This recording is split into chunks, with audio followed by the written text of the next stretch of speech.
Hello, hello, good morning, good evening, good afternoon, good whatever it is for you. Welcome back to my living room. My name's Katie O. This is Moon Mama Musings with an astrology peephole for today, the 23rd of June, 2021. Currently in a waxing gibbous moon in the sign of Sagittarius since yesterday around 19:56 p.m. That's Bangkok time. And we have a very special thing happening today, my friends. Guess what? Mercury stations direct today, my dears. Retrograde is over. Yeah. But we're not completely out of the woods yet. So retrogrades usually have a shadow, right? Before and after, there's a little bit of an effect that we feel. And we're going to be experiencing the Mercury retrograde shadow for the next 2 weeks. I'm getting that roughly the 8th of July will be when we are completely clear and free of this retrograde energy. This Mercury retrograde was in the sign of Gemini, and Gemini is a sign that's ruled by Mercury. So when a planet is in retrograde, it gets tired of its personal representation, so it puts on the mask of whatever sign it's in. This was in the sign of, like I said, of Gemini. Gemini is a familiar energy for it. So I equated this to, it was like this retrograde period was us putting on the mask of our newfound selves and putting it out to the public to see how they react to it. Well, that trial run is done. Mercury has removed the Gemini mask and is returned to its Mercurian true self. However, now that it's learned this about itself, it can't go back to the way that things were. And that's why the shadow period comes into play. Shadow period comes into play to remind us that we have learned, we've done something different, we've gotten new knowledge, we've gotten a new way of communicating, we've got a new way of talking to ourselves or thinking about ourselves or whatever it may be. Truth, you might have discovered a new truth. Whatever Mercurian is. It can also be about technology as well. You might be somebody who works in the field of technology dealing with a new way of defining the thing that you worked in before. Or maybe you're getting a new cell phone. I don't know, whatever it may be. There's just this whole idea of like, we've got a new sense of intellect and communication. And now we are actually putting it forward. But there's a little bit of an adjustment period where we're like, getting rid of the old habits, right? It's like when you quit smoking, for example, there's a little period where you have to, where you finish a meal and you instinctively reach to your pocket for your pack of smokes, but it's not there. And you go, oh wait, that's right. I don't smoke anymore. So it's like, it's that kind of feeling right now with the retrograde is we're just kind of, there's muscle memory from years and years and years of structure and habit that we're not held on to it. It doesn't hold on to us anymore. It doesn't have a hold on us. We've graduated. We've passed the test. But it's still got those just little like chimes, the little habits that you're every time you encounter one, you're going, that's right. That's great. I've learned. I don't have to do this anymore. Fantastic. All right. So guys, 2 more weeks of a little bit of shaky territory, but things should start to feel better. Okay. Things should start to feel better. Things should start to feel a little bit more solid and like you can actually say the words that are on your mind without blah, blah, blah, blah, blah. Yeah. Okay, what else is happening up in the stars? We've got, first and foremost, we have the sun making a trine with Jupiter, which is retrograde now in the sign of Pisces. Jupiter is an expansive lucky energy, but it's wearing a Pisces mask right now. So it's playing crone, it's playing all-knowing wizard, it's playing I have the intuition, I have the dreams, I've got all this like energy. So it's bringing, I'm hearing that in areas of your life where you've been changing, expanding, where you've been trying to break out of the mold, or you've been trying to do something new, or you've been trying to redefine something, these like expansive energies are going to get this little bit of like an extra breathe in it of your the intuition, the dreams, the signs, the synchronicity, as everything is just going to kind of push you towards it. And my notes here have that it's going to offer you an opportunity for spiritual or personal or both. Spiritual and or personal growth. So something today may present itself to you, which is going to, like I said, it might be one of these little hiccups where you're like, oh wait, I actually have learned this spiritual lesson, or I don't subscribe to that aspect of my ego anymore. Whatever it may be, you may be feeling like, oh, okay, this thing that's being presented to me is going to help me further solidify this beautiful thing that I'm doing. It may not be an actual, remember, a trine is a lucky, expansive energy, but it doesn't entail movement and growth. It just kind of sets the structure for it, right? It's a happy, lucky foundation builder kind of thing. All right. We also have the moon making a trine with Mars.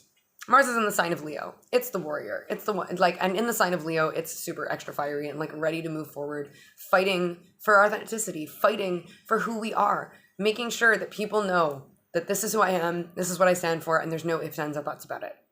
All right. And when it's in a trine with the moon, it's a really beautiful, trine, again, a lucky, expansive energy, right? So this warrior is going to battle for our femininity, going to battle for our dark side, going to battle for our emotions and our subconscious. I'm getting really like, it's like the valiant hero goes on a quest to honor the damsel in distress, right? The masculine right now is totally willing to go to war for the feminine. They are willing to fight for what they know is true and what they believe in. And they're willing to fight like a lion. I'm hearing like it's like a pack of lions, you know? This is really beautiful, beautiful, beautiful energy. Like I said, it's a quest for her hand, you know? It's a noble quest. It's a beautiful, noble quest that's subconsciously pushed you in a beautiful direction. It's fantastic. Huge, big forward motion and drive where it comes to our subconscious and our emotions. We also have the moon making a sextile, lots of really lovely energies. Sextile with Saturn, which is retrograde in the sign of Aquarius. So remember, Saturn is the planet of karma and rules and structures and obstacles and boundaries and things like that. But when it's in the sign of Aquarius, it puts on this innovator, this humanitarian mask, this like, we need to stand on our soapbox and figure out what's wrong with the world kind of a deal. So it's almost like we're getting a little bit more flexible on the structures that we've carried with us for a long time. We're starting to solidify things a little bit more, and we're starting to use we're starting to look at the dad energy and kind of saying, okay, this might not be so bad, right? I feel like it's a confirmation of our right path. It's almost like dad picks you up from school and you give him your report card and you got a B in science, and last report card you got a D. So you've made like a significant improvement, right? You've done so well, and dad's like, shit, kid, I'm really proud of you. Like, we're gonna not tell your mom, and we're gonna tell her we were stuck in traffic, and instead we're gonna go get ice cream. Who cares about dinner? I don't care. We're gonna get ice cream. It's dad's giving you a little bit of a reward, saying like, shh, don't tell your mother, right? We're just gonna give you a little bit of a booster because you've been doing all this really, really beautiful hard work. It's interesting. Sextiles, they're like harmonious, supportive energies. They're the ones that make you feel like you've got backup, make you feel loved, make you feel supportive. And like I said, it's like, yeah, I mean, Saturn might kind of be the father of the zodiac, but it doesn't always have to be a bad thing, right? I mean, we do need our dads. We need that love. We need that strong male figure. And he can be that. It's just that when he's out of balance, he can just be a little bit too, you know? Anyway, the last thing we've got is that the moon is in opposition with Neptune. Neptune. What am I saying? Blah, blah, blah. How fitting. The moon is in opposition with Mercury. So, my friends, this is the astrological confirmation that no, we are not quite finished with our Mercury retrograde vibes. This is the moon opposition Mercury is definitely a Mercury retrograde shadow vibe. This is the last push. This is the last hurrah. This is the last dealio, right? I'm getting this vibe of like before this retrograde, when Mercury and the moon would meet in an opposition, Mercury was like kind of pulling the moon along, like, kind of deal. But now that Mercury has changed and the moon has changed, this tug of war is going to go very differently, and I feel like it's not going to be a tug of war at all. In fact, it turns into a collaboration. It's like they're first given the rope and said, okay, you pull this end, you pull that end, and they both look at the rope and they're like, I don't know if we why would we bother pulling opposite ends when we could just pull one end together, right? It's almost like they truly are kind of embodying this beautiful change that they've been through in this little while. It's going to help us out. So subconscious pushes towards good communication. That's what I'm hearing. Maybe some of you guys are going to receive a message today. Maybe some of you guys are going to send a message today. Maybe some of you guys actually work in the field of communication, and maybe you're going to be receiving a new contract or a new project. But either way, we've got this like kind of, I feel like it is a really supportive energy where the growth that we've been undergoing is going to help us move forward right now. Sort of maybe we're calling in the big guns to sort of finish off this Mercury retrograde energy. Let's put it that way. All right, team. Let's see. What's our Starseed Oracle deck got to tell us about today, the 23rd of June, 2021?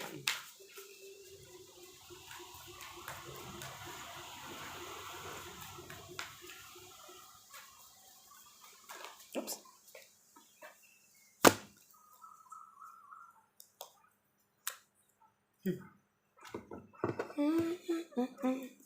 Okay, guys, big picture thinking, first and foremost.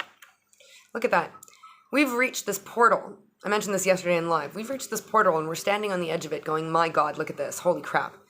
I can't believe it. Like, I've just like had this massive change of perspective and now it's brought me to this door and I just can't wait. I'm almost ready to walk through it. I'm just taking a minute.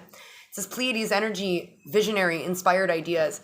Yeah, guys, Mercury is out of retrograde now and it's all of a sudden the communication becomes a little bit less blocked and all these things start becoming more clear and we start feeling a little bit more clear on our visions. We start to feel a little bit more inspired about the things that we want to do. We're, like I said, we're standing on the edge of this door. We're about to go through it, but we're just like, fuck yeah, I finally reached the door. We have star bathing, light body, crystal grid, transmission activating. You're receiving transmissions still. You're receiving cues. You're receiving gut instincts and coincidental synchronicities. Like you think, oh man, I would love to eat a cheeseburger. And the next thing you know, you receive a voucher in your email for a buy one, get one free. I don't know, whatever it is. But there's these little things that it's like the stars are sending you messages, right? You've been surrendering. I'm hearing all of you lovely people have been surrendering. And the Pleiadians, if you don't know about them already, go check them out. The Pleiadians are coming to your rescue and sending you all this beautiful light information. They're helping you ascend. They're helping you with your activation. They're helping you get to that place where you're ready to walk through that door. And we've got Whale and Orca Elders. Share your song, frequency of sound, diving deep. Guys, there is just like one last little push to do. And it's going to require just one last little duck dive, okay? We got to get down into this we got to submerge ourselves again. Take this time, take this energy to connect with music, to get into the sounds of things, to maybe if you've got a tuning fork, play with it. Play with different frequencies. Check out different frequencies. If you're looking for abundance, maybe put on an abundance frequency while you sleep. Maybe some of you guys have a whale or an orca tape that you like to listen to when you sleep. Either way, this frequency of sound, these frequencies, all of these stuff, they're encouraging you to move forward and they're sending you messages and they're soothing you and they're healing you. They're helping you kind of get this clarity. Look at that. The portal is still there. It's like that portal is underwater and we just have to like take a breath and dive under to go through it. Okay. It's really lovely energy. Whales and orcas could mean something for you guys as well. But really my friends, we're on the verge. We're on the verge. The door is open for us and it's beckoning us forward. We just have to step through. We just have to choose to step through it. And there is no hurry. It's not going anywhere, right? So if you need a few minutes to stand at the edge of the door and just take a minute to take it all in, yeah, go for it. At this point, we've been through so much, right? What's another day of wait? All right, my dears. I'm sorry for anything you're going through if I made you feel a certain way. Thank you so much for being a beautiful human and lending your energy to the circuit. I love you to the ends of the earth and to infinity and beyond, and I accept this, and I hope you do too, but if not, that's cool too. I'll catch you tomorrow, Instagram Live. That's Moon Mama Musings on Instagram. I'll catch you for the moon transit to Capricorn tomorrow, the 24th of June, 2021. Oh, and happy Saint Jean-Baptiste to all of my Québécois out there. Have a great day. Cheers.